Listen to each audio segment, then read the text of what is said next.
പാഠങ്ങൾ പലകുറി റിവിഷൻ നടത്തിയും മാതൃകാ ചോദ്യങ്ങൾ തയ്യാറെടുപ്പുകൾ നടത്തിയും ആദ്യ ദിനം പരീക്ഷ എഴുതിയ വിദ്യാർത്ഥികൾ പൊതുവെ ചോദ്യങ്ങൾ വളരെ എളുപ്പമായിരുന്നെന്നും അഭിപ്രായപ്പെട്ടു. എങ്കിലും പല വിദ്യാർത്ഥികൾക്കും സമയം തികയാത്ത ഒരു പ്രശ്നം നേരിടേണ്ടി വന്നു. ഇത് പലർക്കും ആശങ്കയുണ്ടാക്കിയിട്ടുണ്ട്. എക്സാം അടിപൊളിയായിരുന്നു, പക്ഷെ സമയം മാത്രം കിട്ടി, സമയം മാനേജ്മെന്റ് ചെയ്യുന്നതിലെ പിഴവുകൾ പരിഹരിച്ച് വരും ദിവസങ്ങളിലെ പരീക്ഷകൾക്ക് കൂടുതൽ നന്നായി തയ്യാറെടുക്കുമെന്നും വിദ്യാർത്ഥികൾ ഉറപ്പു നൽകി.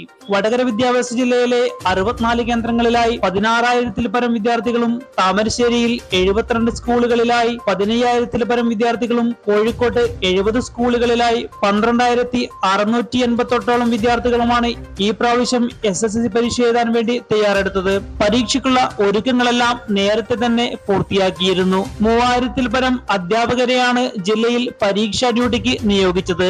നിരീക്ഷണത്തിന് വകുപ്പ് തലത്തിലും പൊതുവിദ്യാഭ്യാസ ഡയറക്ടർ തലത്തിലും വിദ്യാഭ്യാസ ഉപഡയറക്ടർ തലത്തിലും പ്രത്യേക സ്ക്വാഡുകളുണ്ട്.